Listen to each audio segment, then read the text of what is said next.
does that mean? I don't know. I was hoping that you would jump in. Okay.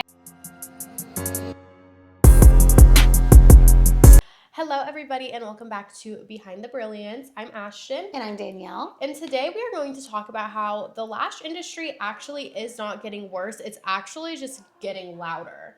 So Let's talk. Okay, I believe that the industry is not saturated as people say that it is. I think that a lot of people are just very undereducated. I don't think that the industry is getting necessarily worse, like some people say. Social media amplifies everything, so it makes it seem worse and more saturated than it really is. Yeah, and I would say that like worse and saturated are like two different terms. Yeah. So like saturation is a problem that people talk about because they feel like there's just too many lash artists or there's so many lash artists. And I think that what's happening is the industry is being saturated with worse skilled people, if that makes sense. Saturation always scares people. I've seen the industry go through a ton of changes as far as being one of the first people in San Diego to be doing lashes almost 20 years ago. It can seem scary when your market feels like it's getting saturated, but the good news is that it sets you apart. When you're above average and you're providing really good services, it really does stand out. And I've seen so many times clients come in from another location saying, sorry I left, I wanted to try someone cheaper, but like now I'm back. So, well, I need you to answer this honestly. Okay. You've been in the lash industry for a really long time. Is the lash industry getting worse? Like in what way? Like in general? Like quality, education, standards. I think there's standards are not being held by a lot of lash artists. I think a lot of people are starting their own lash brands because they're actually buying into those spam messages that come that say like, hey, you want your own free, or you want your own branded lashes and tweezers and whatnot, and don't realize that there's actually a lot of thought that goes into developing a good lash product line. So people are skimping. They're not investing in good quality products because they don't even realize that there's a difference. Mm-hmm. So their output is worse. Even if they are a good lash artist and they're using bad products, they could be putting, but I would say for the most part, people are just undereducated and they're taking paying clients before that they should, if that makes sense. Yeah. I think you're right in the sense of the industry is getting louder because you know what people are getting better at? They're getting better at social media. They're getting better at making posts that go viral, but that does not mean that their lashes are good. But I think that people are screaming like, oh, saturation, but really I think people just can't differentiate themselves because it is with lashes, like it is very hard to differentiate yourself. If you do hair, you can be a blonding expert or an extension expert, but with lashes, it is difficult to differentiate yourself. That's true. And I guess some people you see do, specialize in certain like wet sets or colored lashes. I don't know how you could really specialize in that because I feel like there's just not a high demand for that. But you're right. I think being a good lash artist means being able to handle many different types of clients or anatomy or, requests in general. So I feel like talking about that, this could be a hot take, but I feel like a lot of lash artists don't even last. Oh, yeah. They really don't. Yeah. So it's like a constant cycle of like lash artists joining in. They'll lash for like a year, then they'll give up, and then it'll all rotate. So that's why it seems saturated because you see so many different lash artists online and posting and wanting clients. But in reality, it's a big continuous cycle that goes on. You're right. I think that lash artist burnout is real, that people get burnout really fast because they didn't develop good skills.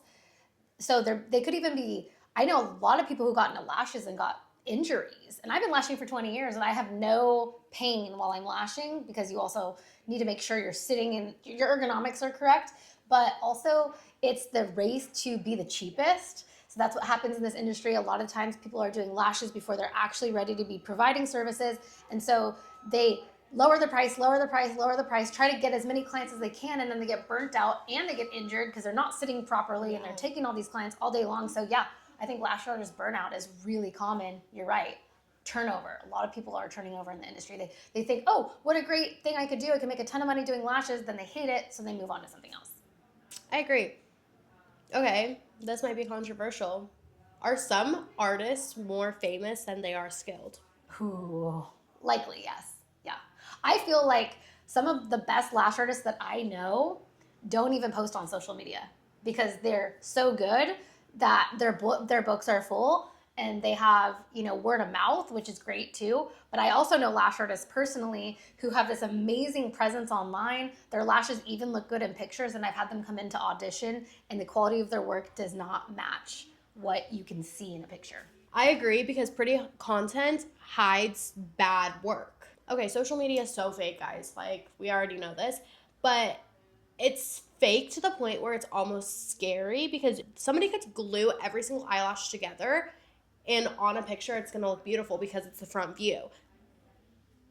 Yeah.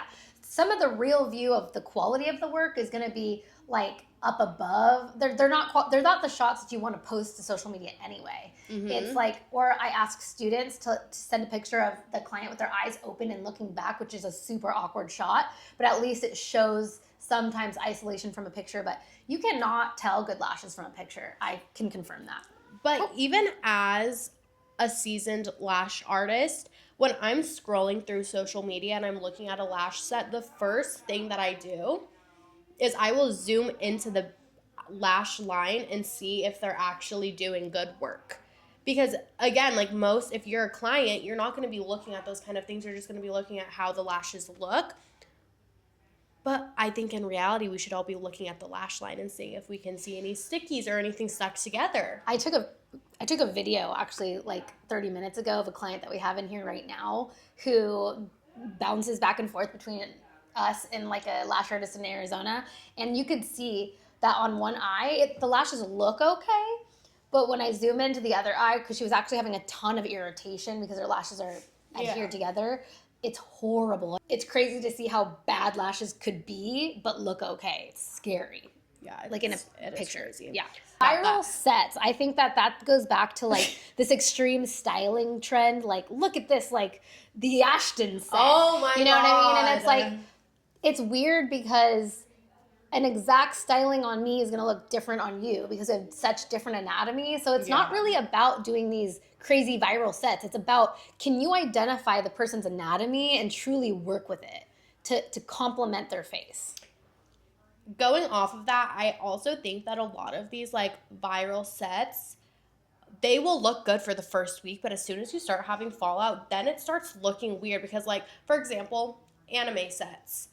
There's 4 chunks of spikes, but when you're coming in for your fill, you're only going to have 2 chunks of spikes, and it's going to look like weird. What happens when a chunk goes away? It's weird. Yeah. So I think that viral sets, like these lash artists that are famous, a lot of them, I'd like to see what their work looks like 3 days later, 3 weeks later. Even just a week later, because I think truly, someone who's looking for an anime dramatic set, either for a photo shoot or just use strip lashes at that point. Like if you're like wanting something crazy looking, I don't think you should be looking into having it semi-permanently attached to your natural lashes. I think eyelash extensions are the perfect daily wear, accentuate.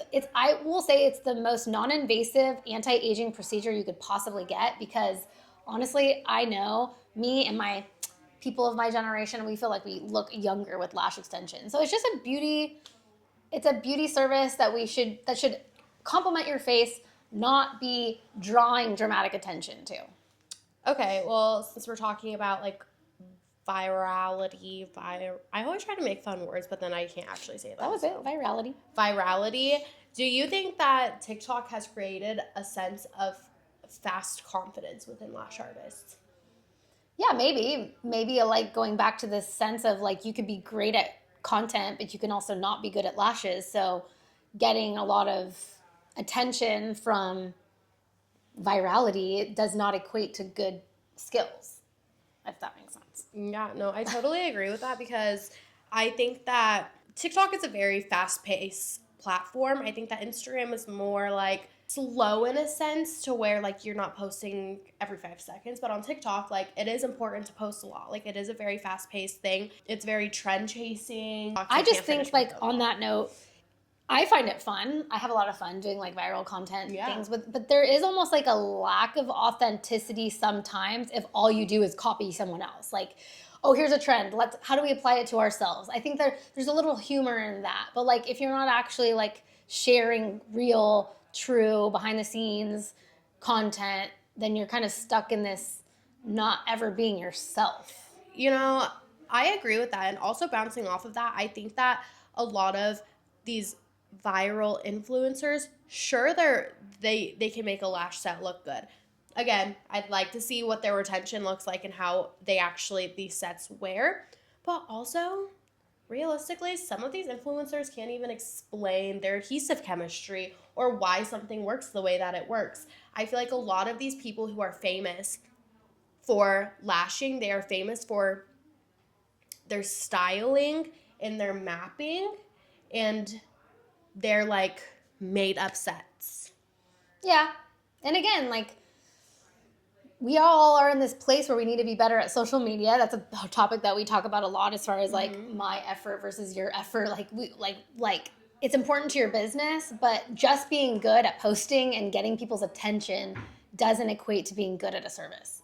And I think I know exactly what you're talking about. There's these people who are famous in the lash industry because they post so much.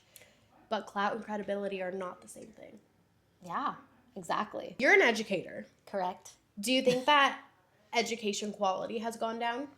I think education quality has always been a problem in the industry. That's why I started training however many years ago when you were born or whatever. I think that being a good educator, probably in any field, you know, you need to keep up with your students after they take the class. And that's the whole problem with the industry. And I don't even think some of the big brands, I've trained with many of the brands because I like to see what they do, but no one has ever offered to keep up with me after class. And I don't know if it's a really interesting and it's not easy to do anyway, which is why I feel like I've been privileged to have salons where I've gotten to nurture the people that I've trained enough through the months to say, okay, like I got to spend months with you to help you be as successful as you are versus like, hi, I taught you, bye, like never talk to you again. So it's already hard to be a good educator when you are a good educator. I just think it's super funny because we had a past lash artist who used to work here who I just was reaching out to the other day, and she started teaching classes. You know, it's like everyone just like, I'm ready to teach a class. I mean, anybody could teach a class. It's just, are you qualified to teach the class, and do you have the resources to mentor your students after class? I think that is a very, very big thing because I have seen people who have been lashing for maybe we'll say like a year, 2 years. Their work isn't even good. Their work actually low-key sucks. So many people are like, oh my gosh, lashes are so easy. Let me just jump into the lash industry. And so it is definitely a good way to bring in money, becoming an instructor and an educator. But realistically, a lot of people who are teaching aren't qualified quite literally at all. Yeah, it's really weird because it's an interesting topic, and I agree because I have that cringe a little bit where of like, okay, I've had lashers come through, I auditioned them, I don't think that they were qualified to even work at Garnet Lash, and then I see them teaching. I'm like, ooh, what are you teaching? It's hard to know though when you feel like you are qualified, and it's like based on the opinion of somebody else like myself that says, oh, I don't think that person's qualified, but they think they're qualified, so. But it's like, what makes you qualified? But what's funny about that is like I make more money doing lashes than I do teaching. Yeah. So people who are desperately putting classes out, is it because you don't have enough clients, or are you really passionate about helping people? Because like I said, teaching isn't more money, in my opinion. I think that teaching is just like here, take $2,000, fast money. I think that it's like a very weird gray area of like, do you actually know what you're doing? Yeah. And are you just good at social media so people take your class? I don't know. It's a weird trick. It's a tricky topic. All I could say is every consumer should do their research, period. If you're getting lashes, research your lash artist. If you're going to train with the lash artist, make sure they feel credible to be teaching you something. And, you know, are they going to nurture you after class? We're going to play a little game. Okay? Okay. worse or just louder? So I'm going to list a couple topics, and we're going to see if it is making the industry worse or if it's actually just kind of like making it louder. Okay, sure. Exactly what I just called it. Okay. $99 lash. $99 lashes. Courses. Girl, that nobody is charging a $99 lash. Well, so what's funny though is that it's like technically you can. So for a while, I had one of my segments of the course listed at $97, but it was just an entry point. It wasn't here's how you do lashes. It was one segment. So $99 lash courses might exist, but they might not be actually the whole procedure. And if you're only paying $99 to learn how to do lashes, you're probably getting screwed because no one should offer that in person. But entry points, you know, like it might just be like a beginning to how, like my foundations course was $97, which was history, you know, hair growth cycles and product knowledge. It had no technique in that course. So what course are we talking about? Okay. Influencer lash brands. I think, honestly, hurting the industry because most of the time these influencer product lines are actually all the same and nothing's reformulated. It's just they change the marketing. Yeah, it's all coming from the same place. I think the bigger brands that have been around for a while know that in order to find the true quality products, you have to involve yourself in the formulation with the manufacturers. You don't want any of this fast processed stuff from China. They're desperate to like get it out, but to be truly in the know, you have to be formulating the products. And we formulate all of our products. We do. Bye. Fully booked artists. I think, yeah, it depends on what they're charging. I agree. You know? I think it depends on their skill, on their pricing, on their everything. Like it depends. But I feel like if you are a fully booked artist, then clearly you're doing something right. Quality over quantity. I agree. And I think that should be your goal. Like if you're one of those lash artists listening to this now and you know you're not charging enough, let this be your sign to evaluate your business operations and say, are you able to offer a higher quality service and raise your prices? Because don't burn out. DIY cluster lashes. Get out of my face. That's such bad news. No, I'm actually so over this little stupid trend because, guys, if you want to wear DIY lash clusters and you want to look like you have extensions, but you don't actually want to pay for your extensions, that's fine, but use strip lashes. I'm telling you right now, lash clusters, I have said this so many freaking, roll the clips.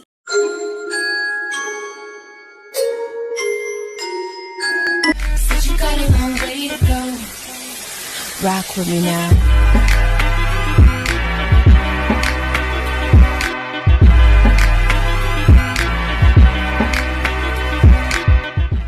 Like, literally, guys, they are ruining your lashes. They're so bad. Yeah. If you don't want to suffer if you want to suffer, do dailies. The ones you put on for one day and take them off with the soft adhesive. Yes. Those clusters that last a week, bad news. Bad news. Like, guys, I cannot stress this enough. If you don't want to pay for your lash extensions, that's fine, but please wear strip lashes. Stop using lash clusters. Thank you. Cancel Lashify. Luxury lash branding. You know what word I can't stand? Luxury. Oh. Luxury. Come visit my luxury lash brand. Yeah. Because, like, realistically, what makes it luxury? I mean, it is a luxury to get lashes in a sense, but I don't think you need to say it. You know? Like, it's kind of like the word slay. It almost, I feel like being like, oh my gosh, come get your luxury lashes done by me. It's like almost like overcompensating. Yeah. Like that's a word that's like very overcompensating and like you're trying to like prove that you're like this luxury service, but in reality, are you? Yeah. Mega volume on everyone. I think if somebody's doing mega volume on everyone, they don't know how to do lashes any differently. Because that happens. I have seen people who come in and like they don't know how to not do mega volume. It's honestly the same thing as doing a cat eye on everybody. Yeah. You can't. You don't know what you're doing. You can't put the same style on everybody. And you also can't just give people what they think they want because, and I mean this just in a way of like, again, they can show you a picture, but in order to recreate a look from a picture on somebody is really challenging. I actually really like that because honestly, you will have clients come in and they're like, I want my lashes to look exactly like this. But it's going to look like shit on them. So don't do it. And actually, if you are educated enough in eye shapes and styling, you can confidently tell a person what might not look good on them and why when you refer to their anatomy. And so that's why proper education is super important, AKA check out the Ultimate Lash course because there's a great segment on styling and mapping. Speaking of that, short form education. What does that mean? Like learning from TikTok? Yeah. I mean, I think this depends. I think that it can make the industry worse, but it can also help a lot of people. I just think that anyone who's brand new to lashing needs to go through an extensive course. If you're an experienced lash artist and you learn a new trick from a TikTok, cool. Yeah. Basically, in a nutshell, to sum it up, we think that, yes, there's a lot more noise, a lot more lash artists, but the gap between a good lash artist and one that just looks good on social media is like really big. I think the gap is widening and people need to keep focusing on educating themselves, whether you're a client. Educate yourself before you go to a lash artist. Sometimes Yelp is still the best place. Someone could have thousands of followers online, but go look at their Yelp page and make sure people who actually go to them had a good experience. But also, if you're new into the industry and you don't know that you're doing something wrong, just, I don't know, be humble. Like, I just feel like if you know that your retention isn't good or you know that your bonds aren't perfectly isolated, it's okay to seek out some mentorship. Find someone local who might work with you for like an hour or two to say, hey, look, did you think, maybe you didn't notice you were doing this? So let's close the gap. Let's all be great at lashes because I always say if every lash artist is doing a good job, then there's more clients for all of us. And this whole conversation really reminds me of, have you seen Hair by Chrissy? No. Okay, in a nutshell, she is this very, very famous hairstylist. She only does influencer hair. Okay. You cannot get on her books if you are not an influencer. And you go in, you get your hair done, lots of content comes out of it. You have a professional makeup artist who does your makeup while you're getting your hair done.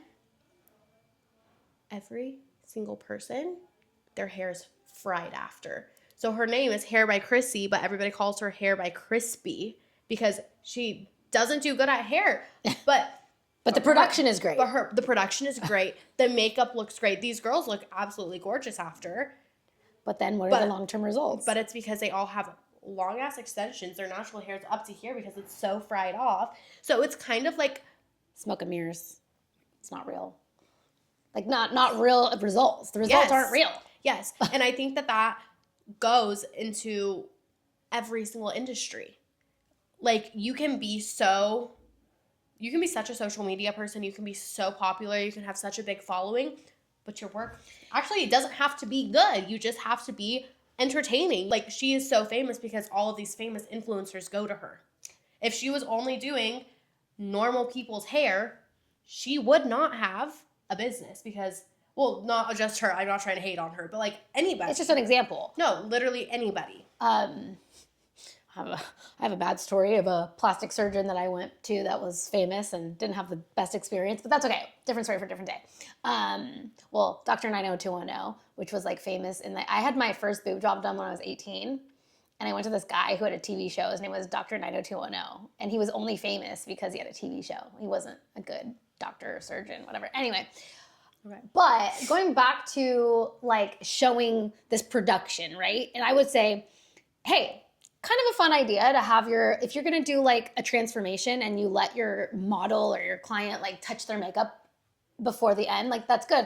Doesn't make me mad to see that, before and after. It's interesting because you see a person before with no makeup and then after with makeup, and it's okay, are we looking at the extensions or the makeup? But it is very interesting, like you said, you can have these beautiful transformation videos or pictures, but it doesn't mean the lashes are good or that they're gonna stay. It's so crazy. So it is an interesting time where, don't be fooled by what you see online. It's interesting that Yelp is one of those tried and true things that like, yeah, you can also have fake reviews, I guess. But like when people are not satisfied, they are not shy sometimes of going on and leaving a review. So it's a good place to just have some like, do some secondary research.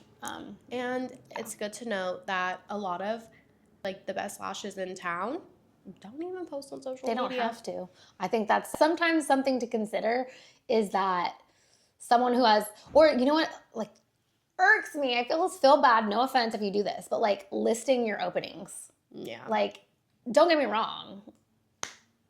I'm sure it helps, but like it just shows like desperation. I don't know. Like literally, for example, everybody that works at this salon, we have to meet a certain requirement to work here.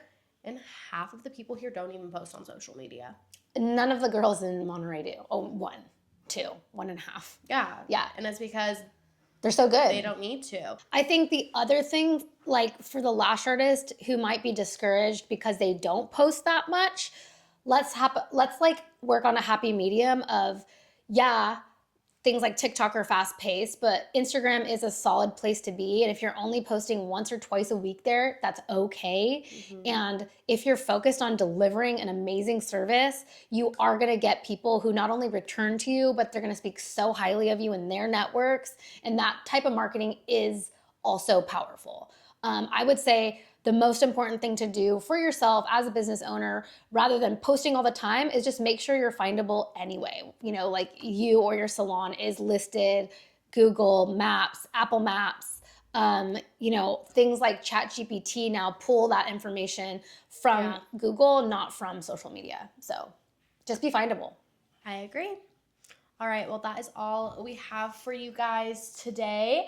I hope you enjoyed this video, and I hope that you got some education and some takeaways. Some knowledge. We love you to the moon. Kisses, love you, bye. And if you think I look weird today, it's because I'm on day 4 of a laser treatment that I got on Friday, but maybe you didn't notice. So I'm just saying, if I look a little puffy, that's why. Thank you for being here.